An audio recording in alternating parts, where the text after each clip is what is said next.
Residents of present-day Queensburgh would undoubtedly find it difficult to visualize what the area was like in the early days, when the first settlers arrived and the primitive conditions under which they lived.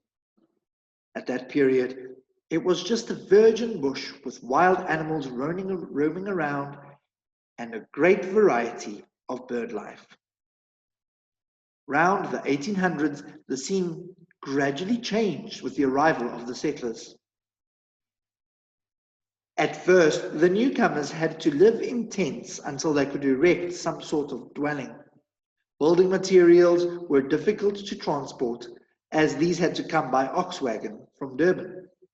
Some homes were built by the laid stone method. An outbuilding would be erected first, or back portion of a dwelling, to serve as accommodation until the main house was completed. These homes were built of galvanized iron sheets and wooden frames. Many are still in existence today. Most of the work was done at weekends and available spare times, as the menfolk were away at work during the weekends. Hello, and welcome to my YouTube special, History of Queensburgh. This was an idea I had, thinking it would be nice to have something history-related during Heritage Month. It has been far more difficult than I could have imagined. Getting precise and accurate information on Queensborough's history is one of the most painful and headache-inducing tasks I've ever experienced. Because of this, most of my information comes from this book, the one I read to open up with, Born to be a Queen by Winnie Jones. I am aware that there are some inaccuracies in this book, and I've done my absolute best to confirm and further research most of what I say in this video. But as it's a short video posted on a YouTube channel that, let's face it, very few people watch, eventually I decided to go with what I had and accept all complaints and criticisms. What we call Queensburgh began with a small railway station built in Marlton in 1878. With a small station, people began viewing this area as a suitable one to live in. Railway employees found it particularly suitable and therefore helped grow the population. With Marlton growing, a railway halt was opened in Upper Marlton in 1904. They named the halt Bowkers after the late Colonel Bowker, a distinguished soldier and scientist who lived in the area. This area had its name changed to Eskom. While I could not find any record of when North Dean started identifying as a separate area, I do know that they had a railway station during 1889, so sometime before then. Then the Moseley area, which is built around the Moseley Halt. Moseley Halt was named after a Knight of the Grace of the Order of St. John of Jerusalem. I love saying that, I'll say it again. A Knight of the Grace of the Order of St. John of Jerusalem, Dr. Alfred Moseley, in recognition of his generous and humane work during the Boer War. The halt's name was misspelt, and it has an extra E that doesn't belong there. These four towns, Eskom, North Dean, Marlton, Moseley, joined together to form Queensburgh in 1952 or 1954, depending on who your source is, in celebration of the Queen Elizabeth's ascension to the throne. Now, I have it on very, very, very strict authority, and I was told, definitely do not get this wrong. Queen Elizabeth ascended to the throne in 1952, but was only coronated in 1953, a year later, because they needed to wait a year after the king's passing before they could celebrate a new king or queen. That was the tradition. A few businesses helped shape Queensburgh. None more so, from my research, than Morrison's mail order. Mr. Morrison bought a failing business by the name of Bowker's Supply Store around 1910. He changed it to a mail order business and was often seen in those early days with his wheelbarrow filled with coal and other items on his way to deliver them to customers. After marrying in 1915, he and his wife expanded the business so much that they even had orders coming from as far as Rhodesia, which we now call Zimbabwe, Seychelles, and Southwest Africa, and Namibia. This remained a successful and loved family business until it was sold in 1964. It kept the name for a while, but Morrison's no longer exists. You will, however, if you pass it on the road where it used to be, see that the name Morrison's is still on the building. As a young lady in 1930, Mrs. Phillips wanted independency and wanted to be able to support herself financially. She bought herself a sewing machine and worked with Morrison's doing make and trim jobs. By the mid-1931, she needed additional machines due to increased business, and she employed extra operators for her growing business. It continued to grow, and by 1932, only 2 years later, a factory had already opened consisting of about 20 members. They even got an electric cutter to replace the butcher's knife they were using as the cutting implement before. In 1957, they had 500 workers and a massive clothing factory. Sadly, by 1964, the Escoma clothing factory started losing steam and eventually closed altogether. According to this book, not a building remains because it was demolished. However, I have heard from many people that the building is still there, so I'm not quite certain who to believe. While recovering from internal injury in hospital, Australian George Weir learned to make teddy bears. After immigrating to South Africa, he opened a factory in 1951 with the help of our Mr. Morrison. It grew and eventually moved to Pinetown. And when Winnie Jones wrote her book, apparently the factory was still open. But I can't track down to see if that is true as of today or not. Let me know in the comments below if you know anything about the factory. Marlton Bakery was made in 1918 by Herman Joe Bierman. He opened a wood and iron bakery.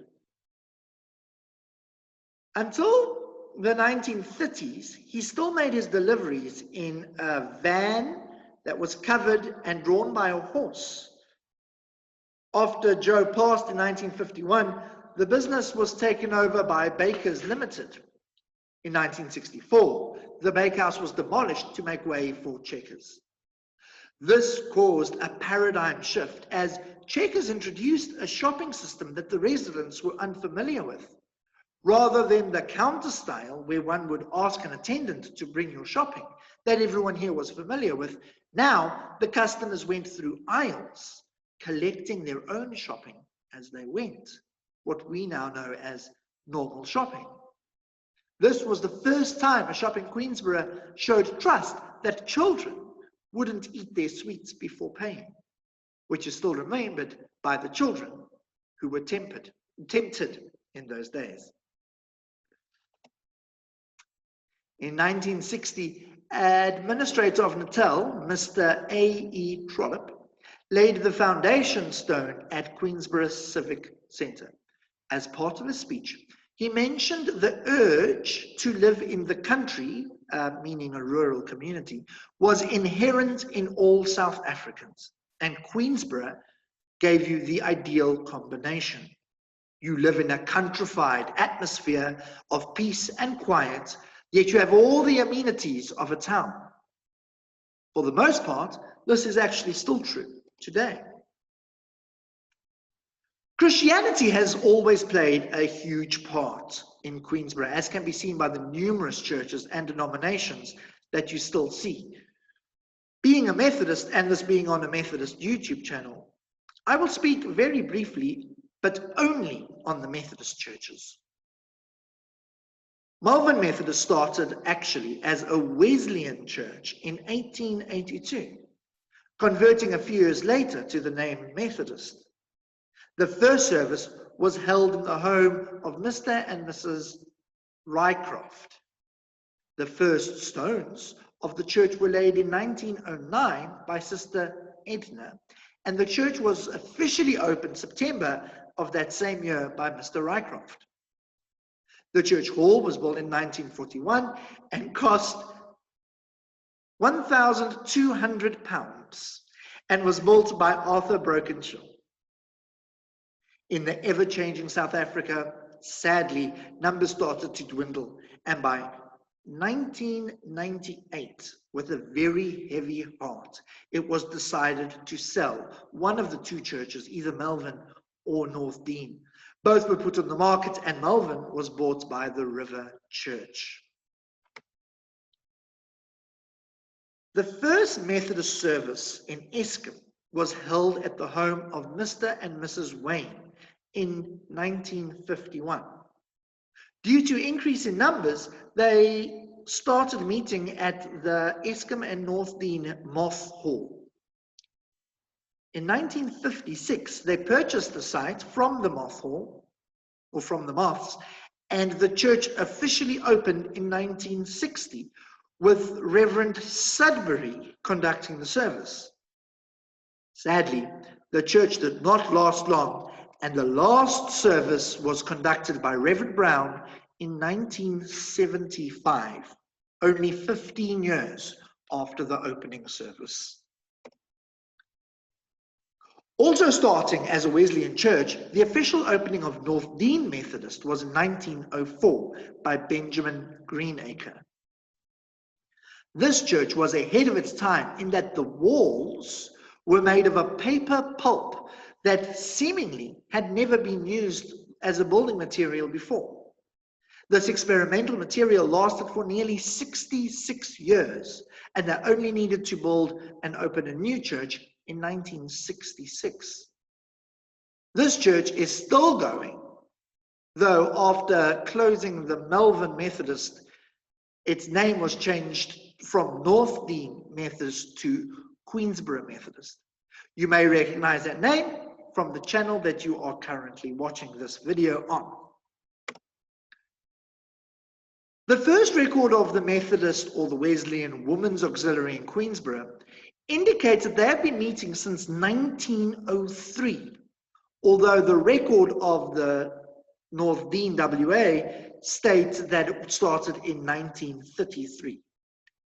While Eskom had its own WA in 1951, when the church closed in 1975, they joined with North Dean. Only 4 years later, 1979, the Malvern Church also merged with the North Dean, forming the Queensburgh Women's Auxiliary, which still meets today. In the 1930s, like the rest of the world, Queensburgh was hit by heavy financial depression. During this time, white flour was very scarce, so housewives would have to separate the bran from flour to create their own. The bran was used to bake muffins and buns, or to feed families of animals, to feed animals. Doctors would have to give out health certificates that would allow patients to buy white flour from the bread mills, otherwise they were not allowed. The calico flour bags were often kept, washed, and reused as pillowcases and even children's underwear. In 1905, heavy floods and a hurricane destroyed the banks of the, and please forgive me, I will probably not pronounce this correctly, Umhlatazana River.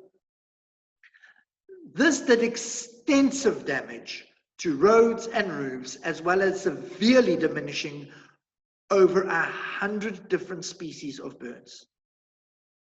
In the 1930s, a terrible hailstorm did considerable damage to many properties, both here and in Durban. And in 1950, 3 days worth of heavy rain washed away the earth under the rail track at Eskom, leaving the rails suspended in mid-air. These are but a few examples of when weather had an effect on the inhabitants of Queensburgh. During World War II, Queensburgh was invaded by a swarm of locusts. They proceeded to destroy gardens and crops. Even in death, they caused problems because the trains would squash them with their wheels on the tracks, but this caused the rail to get very slippery and thus causing problems for the trains. Early Queensburgh had many sounds that are no longer heard, though some still reminisce about. Steam engines puffing their way to destinations, the crowing of roosters and the cackle of hens, cattle mooing as they mill about, clip-clop of horses as they go along the road, and the twittering of many birds. Winnie Jones, the author of the book that was my most invaluable resource while researching, complains that all these sounds have been replaced by more disturbing sounds like cars and trucks and noisy city sounds. Living in Queensburgh for a while, all I ever hear are lawnmowers and hardidars. Thank you so much for watching this short history on Queensburgh. Please like, subscribe, and hit the bell notification to be informed when next we post a video. Also, please comment on your favorite part of Queensborough's history, or if you have any more information you feel that I left out, mention that in the comments as well. Thank you very much, and God bless.